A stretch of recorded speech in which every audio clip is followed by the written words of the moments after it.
You consume content, but avoid the execution. And I know this one's going to hit a nerve before we even get started, because it hit me first. Because there was a period in my life, multiple periods in my life, when I was consuming more personal development content than ever before. Podcasts, YouTube videos, audio books, clips about discipline, habits, clips about high performance, and share them to my Instagram story. And I was listening to all of it every single day, non-stop, driving somewhere with a podcast on, listening to something motivational in my ears, working with something playing in the background, watching videos at night about mindset and success and habits. And if you asked me back then, I would have said that I'm working on myself. But when I look back, honestly, I wasn't working on myself at all. I was hiding behind the content, inside the content, because consuming content felt like progress. Information versus transformation. Because you can sit there listening to someone talk about discipline and you can think to yourself, yeah, that's exactly what I need to do. Then you watch a video about routines and you nod along thinking, yeah, that's a good idea. Then you hear somebody talk about standards and something inside you agrees. And then the video ends, the podcast ends, the audio book ends, and nothing in your life actually changes. And then you carry on, and then you repeat the cycle, and then you go back to the exact same habits, the exact same routines, the exact same patterns. And that's where the frustration starts building, quietly, slowly, but surely. Because now it's worse, because you know what to do, but you're still not doing it. And that gap between knowledge and action is one of the most uncomfortable places that a man can live. And I know, because I lived there for so many years. But now that ignorance is gone, because you can't pretend that you don't know anymore. I can't pretend that I don't know anymore. You know the habits that would change your life. You know the standards that you should be holding. You know the actions that move things forward. But then you keep on negotiating with yourself. I remember having mornings where the alarm would go off, and I already knew exactly what I was supposed to do. The things that will move my life forward in a meaningful way. Train, move, income generating activities. Start the day properly. But instead of getting up, my brain would start negotiating with itself. You slept badly. You're tired. Oh, it's fine. You'll train later. Just 10 more minutes. And then that same old 10 minutes turns into 30 more minutes. 30 minutes turns into skipping it completely. Then later that day, you feel it. That quiet feeling of disappointment in yourself. It's a horrible feeling to feel. It's not dramatic. It's just subtle, quiet background noise. And you tell yourself that tomorrow will be different. But then tomorrow looks suspiciously familiar. That's the cycle. Consume, intend, delay, repeat. And the worst part is all this amazing content that you're taking in feels like you're progressing, because you're learning, you're listening, you're absorbing the ideas, but learning without execution is just a strange old trap, because it feels productive, but it changes nothing. So I had to get honest with myself at one point. I wasn't lacking information. I was lacking alignment, because my body wasn't aligned with action.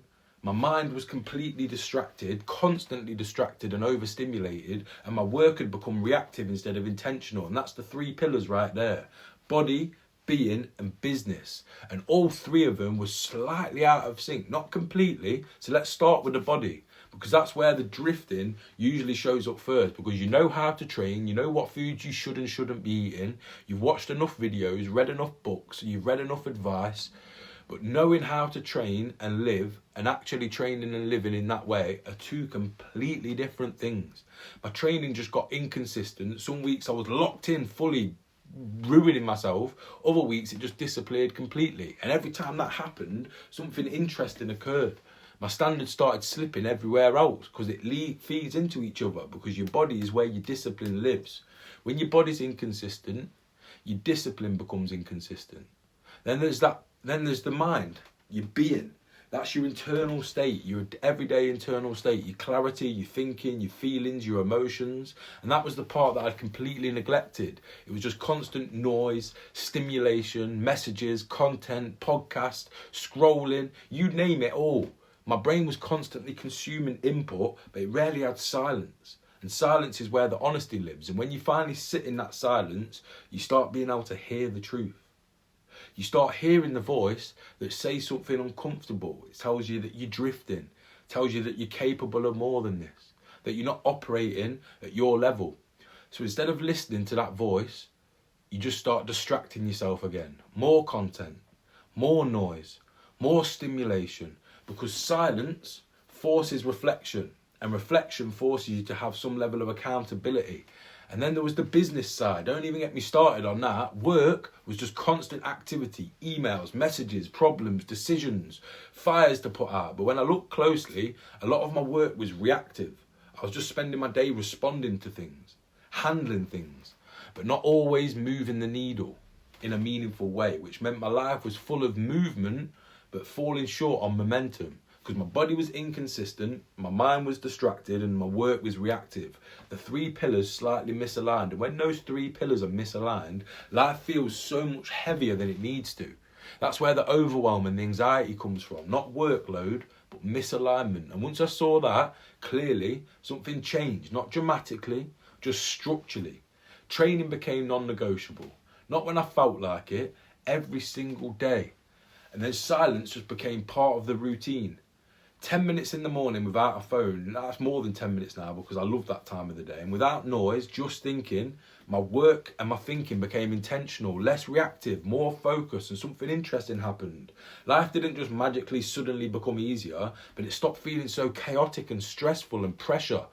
The clarity started to return, momentum started building again, and that's alignment. Body, being, business. When those 3 pillars move together, the execution becomes natural. You stop needing that motivation. You stop needing constant inspiration, and you just operate and do the things that move the needle forward. And that's the difference between consuming content and living it. So if you watch this video and something inside you recognises that within yourself, this is important, because the gap between knowing and doing is where your potential gets wasted. So if you want to close that gap, click the link in the description and get your free copy of the Alignment Blueprint. It's the exact system that I use and I work with my private clients to realign their life across body, being and business. There's no motivational bollocks in it, because motivation is like a sugar rush. It comes and goes. It's just structure, because once your actions align with what you already know, everything changes. You stop consuming discipline content and start living it. So I'll see you in the next video, but don't bother clicking on the next video if you're not going to download your free copy of the Alignment Blueprint. I'll see you then. Let's fucking go.